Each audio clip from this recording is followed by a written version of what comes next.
आज का टॉपिक है प्रोबेबिलिटी। ये स्टैटिस्टिक्स, बायोस्टैटिस्टिक्स में है। ये सभी क्लास के लिए इम्पोर्टेंट है। BSc, MSc, +2, general competitions and specially in MSc and BSc part 1। कुछ प्रोबेबिलिटी और बायोस्टैटिस्टिक्स का क्वेश्चंस आता है, इसलिए मैं एक छोटा सा लेक्चर इस पर तैयार करके दे रहा हूँ। What is probability? प्रोबेबिलिटी किसे कहते हैं? Probability is the chance that an event will occur. मतलब ये एक चांस है जिसमें कि इवेंट होता है। अब इवेंट क्या है? जैसे मैंने सिक्का को उछाला, तो सिक्का में हेड और टेल होता है। तो टेल आने की संभावना क्या है, या हेड आने की संभावना क्या है, क्या चांस है? तो ये टेल आने की संभावना, ये इवेंट हो गया। तो उसी को हम प्रोबेबिलिटी कहते हैं। प्रोबेबिलिटी का वैल्यू 0 to 1 लाई करता है। ये रेंज ऑफ वैल्यू है। If event is certain to happen, यानी इवेंट होना ही होना है, तब उसकी प्रोबेबिलिटी 1 आएगी। और अगर इवेंट नहीं होने का चांस है, नहीं होना है, तो उसकी प्रोबेबिलिटी 0 होगा। तो हर एक चीज की प्रोबेबिलिटी ये 0 और 1 के बीच में लाई करता है। Types of probability. There are 4 school of thought regarding the probability. Probability के संबंध में 4 है। नंबर 1, क्लासिकल और priori probability. Number 2, relative frequency theory of probability. Number 3, subjective approach to probability. Number 4, axiomatic approach probability. ये 4 है, चाहे इसको आप थियरी कहिए या टाइप्स कहिए। तो एक ही लेक्चर में पॉसिबल नहीं है सभी को बयान करना, इसीलिए मैं सिर्फ पहला पार्ट यानी क्लासिकल प्रोबेबिलिटी यानी प्रायोरी प्रोबेबिलिटी को मैं एक्सप्लेन कर रहा हूँ।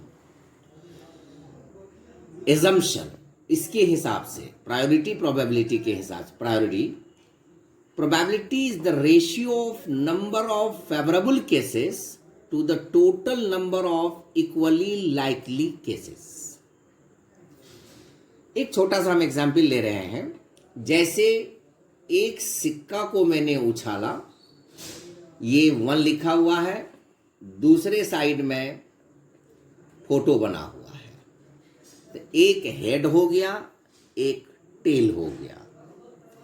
अब टेल आने की प्रोबेबिलिटी क्या है? तो ये टेल आना जब उछालेंगे, ये हो गया फेवरेबल केसेस। और हेड आने की, ये भी हो गया फेवरेबल केसेस। तो एक बार टेल आ सकता है, एक बार हेड आ सकता है। तो 1 + 1 ये हो गया टोटल। तो इसको इस फॉर्मूला पर हम दिखा सकते हैं। Number of favourable cases divided by total number of equally likely cases. Equally likely cases का मतलब वही हुआ 1 head + 1 tail means total is 2। तो ये 2 जो है यहां लिखा जाएगा।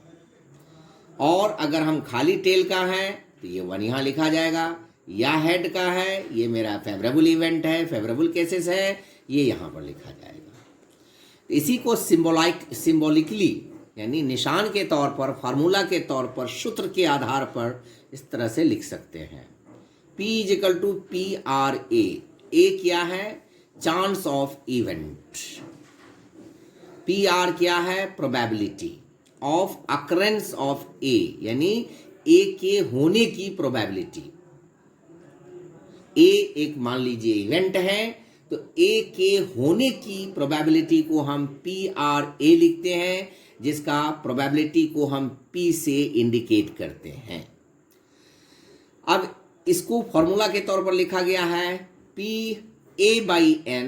N क्या है? Total number of equally likely cases. इस एग्जाम्पल में 2 जो है N का वैल्यू हो जाएगा, 1 जो है A का वैल्यू हो जाएगा, यानी P is equal to A by N। A क्या है?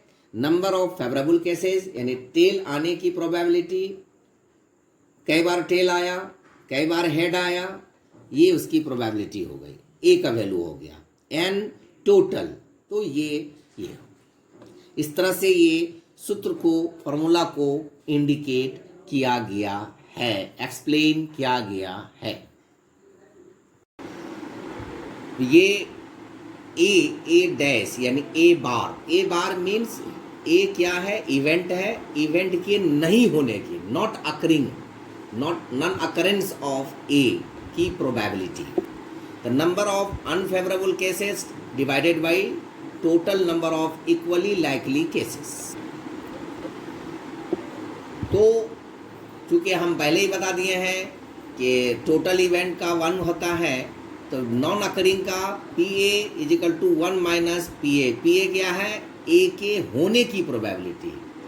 A बार क्या है? A के नहीं होने की प्रोबेबिलिटी। तो नहीं होने की प्रोबेबिलिटी इज इक्वल टू होता है 1 माइनस होने की प्रोबेबिलिटी, यानी टोटल में से टोटल इक्वल्स टू 1 होता है। अभी आगे हम फॉर्मूला में दिखाएंगे भी करके। 1 माइनस नहीं, अगर नहीं होने की निकालना है, क्वेश्चन में मान लिया कि नहीं होने की प्रोबेबिलिटी निकालना है, तो 1 माइनस होने की प्रोबेबिलिटी, ये एक फार्मूला है, ये एक सूत्र है। अब नहीं होने की प्रोबेबिलिटी को मैंने Q से इंडिकेट किया, ठीक। तो Q is equal to this, ये जैसे पहले है प्रोबेबिलिटी ऑफ नहीं होने की, तो इसी को 1 माइनस A बाई N, पीछे से मैंने ब्रॉट डाउन किया है, चूंकि PA का वैल्यू जो है A बाई N अभी पीछे वाले फॉर्मूला में मैंने किया। अब इसका सॉल्यूशन निकाला, N into 1 N minus A by N। A successful outcomes, B unsuccessful outcomes. Successful मुझे टेल निकालना था, टेल आ गया। मुझे हेड निकालना था, टेल आ गया, हेड आया ही नहीं, तो वो अनसक्सेसफुल हो गया। तो A plus B is equal to N। A plus B is equal to, क्योंकि successful plus unsuccessful outcome equals to total, तो टोटल इसलिए हमने इस एक एनदर सूत्र है, एनदर फॉर्मूला है ये, A plus B is equal to N। इसको मान लिया मैंने इक्वेशन 2, इसको मान लिया मैंने equation 1। Putting value of N in equation 1, तो N equal to A plus B है, इसको हमने इक्वेशन 1 में वैल्यू डाल दिया। N बराबर क्या है? A प्लस बी, कहाँ से? इक्वेशन 2 से। A plus B minus A by N, तो A बाई N, तो A और A कट गया, तो इज इक्वल टू क्या हो गया? B by N। क्या हो गया? तो यानी Q is equal to B by N, A is equal to P is equal to A by N। Divide equation 2 by N, ये जो 2 इक्वेशन है हमारा, इसको मैंने बोथ साइड 2n से डिवाइड कर दिया। A को n से डिवाइड किया, B को n से डिवाइड किया, n को n से डिवाइड किया, तो n by n equals to 1 हो गया।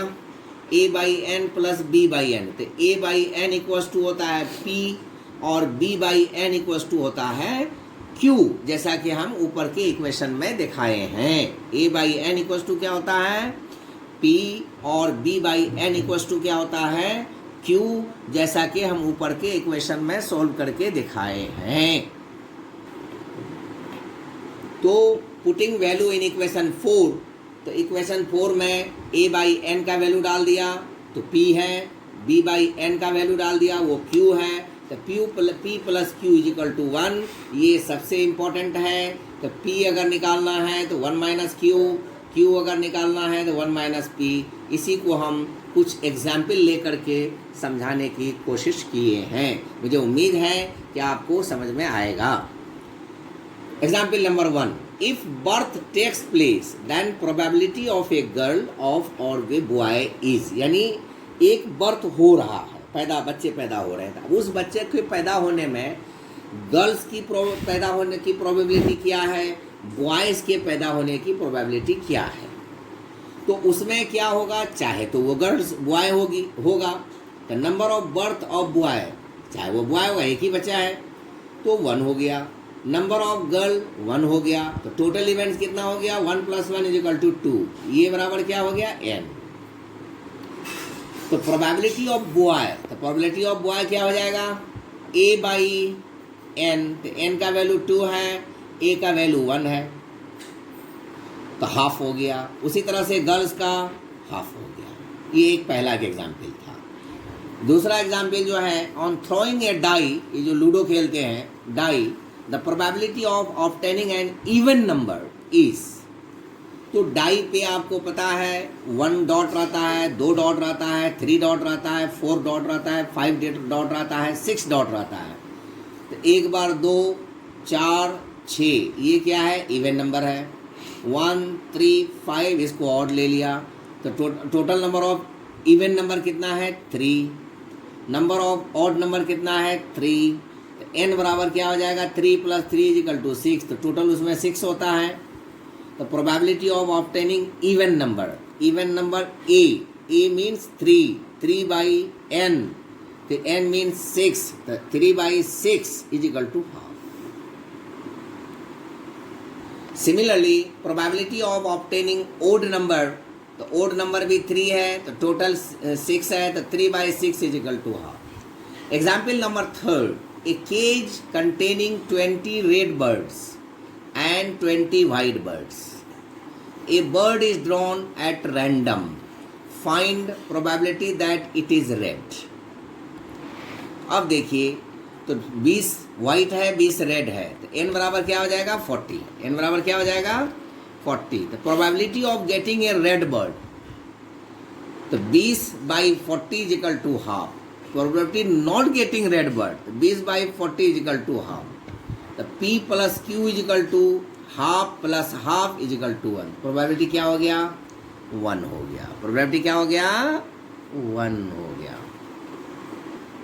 Example number 4, if twins are born once in 80 different pregnancies, यानी क्वेश्चन कह रहा है कि 80 डिफरेंट प्रेगनेंसीज है और उसमें ट्विंस पैदा हो रहा है, जुड़वा बच्चा पैदा हो रहा है, तब P for birth of twins, यानी probability for birth of twins का प्रोबेबिलिटी क्या हो जाएगा, 1/80।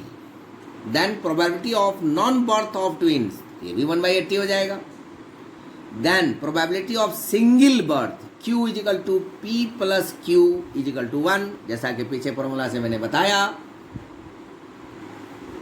तो आपको P का वैल्यू दिया हुआ है 1/80, तो 1/80 + Q = 1, तो Q = 1 - 1/80, इसका एलसीएम ले लिया, 80 - 1/80, तो 79/80, यानी वो जो सिंगल बर्थ होगा वो ट्विंस होगा या नहीं होगा, उसका चांसेस कितना है, 79/80। अभी मैंने पहला टाइप्स को बयान किया है कुछ एग्जाम्पल दे करके, और अगले लेक्चर में, चूँकि लंबा लेक्चर हो जाएगा, अगले लेक्चर में हम प्रोबेबिलिटी के कुछ और क्वेश्चंस कराएंगे। मुझे उम्मीद है कि आप लोगों को ये लेक्चर पसंद आएगा। I hope that you will like it, share it, subscribe it, and you will get benefited from this, because in every exam, in each type of exam, probability must come. Thank you.